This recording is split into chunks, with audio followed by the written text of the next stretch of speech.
kembali tadi ke tema-tema bahwa keseharian Anda ini sudah Islami. Saat Anda tidak bisa melakukan apa saja. Saya sering ada jenazah, biasanya kalau tetangga meninggal saya sering disuruh ngelepas. Saya bilang orang ini baik. Karena sering ngelamun di rumah, sering nganggur di rumah. Ditanya sama anaknya, kenapa Gus nganggur baik? Ya kalau dia nganggur artinya juga agak berbuat sesuatu yang maksiat kan? Ya kan? Orang nganggur di rumahnya ya tidak bunuh orang, tidak maling, tidak korupsi, ya namanya nganggur di rumah. Lah cuma istri cara pandang nganggur gak menghasilkan uang itu. Tapi juga gak menghasilkan kriminal kan? Jadi sebenarnya Islam itu cara, makanya kalau sampai ngaji usul fikih itu ada kitab usul fikih, namanya Lubul Usul, itu terkenal sekali di pesantren itu. Itu kalau ngapresiasi keseharian itu luar biasa.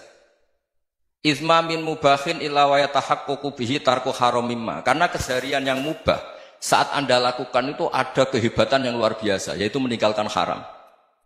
Makanya dulu banyak orang-orang alim ketemu temannya itu guyon sampai semalaman. Itu biasanya yang semangat Islam itu kiai kok tidak tahajud, kiai kok tidak witir.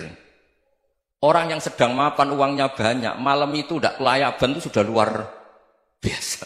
Melawan nafsu supaya tidak maksiat itu sudah luar biasa. Supaya lupa guyon sama temannya semalaman sampai subuh. Gejolak-gejolokan ngenang zaman miskin, zaman kuliah nggak jelas, zaman apa. Melihatnya jangan tarkut tahajud. Seperti ini meninggalkan tahajud, tapi meninggalkannya ini talkul muharramat. Jadi kayak apa hebatnya? Sehingga Imam Ghazali punya riwayat yang agak unik. Hatta takuna ibadatu akhiri hadil ummah iku an-naum. Sehingga suatu saat ibadah terbaik umat ini itu tidur. Itu kan riwayat kontroversi. Ketika Imam Ghazali tanya, kenapa iya? Kenapa kamu mulai keluar dari rumah itu sudah banyak maksiat? Melihat perempuan yang enggak mahram, melihat fenomena. Tapi kalau kamu tidur itu enggak melihat apa-apa. Tapi juga kamu jangan nganggap tidur itu ibadah betul. Saatnya melakukan fardu ain malah masih tidur. Tapi itu sudut pandang yang menjadikan kita Islam itu gampang. Jadi saat Anda tidak bisa aktivitas apa-apa, misalnya ada beberapa orang yang lumpuh. Lumpuh itu memang nggak bisa Jumatan, nggak bisa ibadah, tapi dia juga nggak bisa maksiat.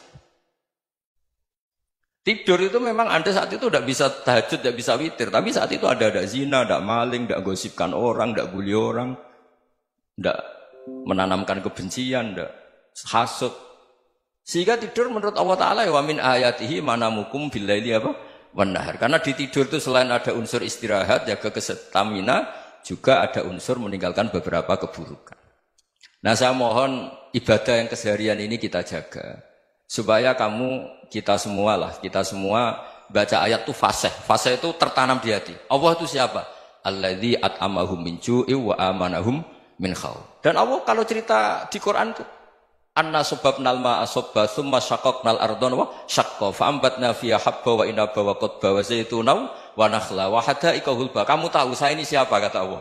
Saya ini adalah Tuhan yang menurunkan air. Kemudian ada tanaman banyak. Habba wa inaba wa qadba, ada zaitun, ada tin, kalau orang Jawa mungkin ada tela, ada padi, ada mangga, ada pisang. Sudah. Wa inaba wa zaituna wa nakhla wa hadaika hulba. Ada perkebunan yang lebat. Tujuannya apa? Mata Allahkum, silahkan kamu pakai, kamu nikmati. Tapi karena kadang kita ini punya ide-ide besar. Tadi untuk syukur saja nunggu punya istri riman, rumah baik, tetangga baik, komunitas baik, semuanya baik baru syukur. Lama-lama nanti ada di surga, syukurnya nunggu surga paling kelas A. Itu sudah ada yang menghuni Rasulullah, kamu nggak boleh di situ. Masa untuk syukur saja? Repotnya Masya Allah. Jadi mohonlah Quran yang kalau Anda hafalkan juz sama itu kan ada ayat-ayat yang kayak tadi. Ya, fal yang dzuril insanu ila ta'ami. Coba lihat apa yang kamu makan ya? Dari mana? Dan untuk mempertahankan hidup kamu keseharian. Jadi jangan kira ibadah itu harus membentuk komunitas yang versi Anda. Ibadah itu harus yang hal yang mulu-mulu. Kesehariannya Anda alami. Loh ini saya tidak bikin-bikin. Saya ngaji bukan karena berdasar pesanan. Itu ayat yang saya baca kan betul ada ayatnya kan. Fal yang dzuril insanu ila ta'ami. Anna sababnal ma'a sabba thumma syaqqaqnal arda syaqqa fa ambasna fiha habba wa inaba wa qadba wa zaituna wa nakhla wa hadaika ghulba. Terusannya apa? Mata'al lakum, silakan kamu nikmati. Mata itu silakan kamu nikmati. Ya kayak sampean dikasih hidangan ya makan. Ya sudah makan, habis makan ya minum, habis itu ngantuk ya tidur, ya sudah normal-normal saja. Kayak apa indahnya Islam? Tapi Anda mencari Islam yang gimana lagi? Nah itu yang diajarkan guru-guru kita, diajarkan sanad kita sampai Wali Songo, sampai Rasulullah SAW. Bahwa pada akhirnya ada jihad, ada perang. Itu dulu memang perang, bukan membunuh, beda. Dulu kita dijajah Belanda ya perang, dan itu normal karena kita dijajah. Jadi ketika orang lain ingin baik sama kita, wa in ahadum minal musyrikin astajaroka ya fajirhu hatta yasma'a kalam Allah. Kalau mereka ingin baik ya kita baik. Makanya ada istilah musta'man, mu'ahad. Kalau mereka ingin damai, berdampingan dengan kemajmukan ya itu yang lebih baik. Karena memang Islam menghormati proses perdamaian. Wa in janahu lis-salmi ya fajnah lah. Kalau ingin damai ya kita harus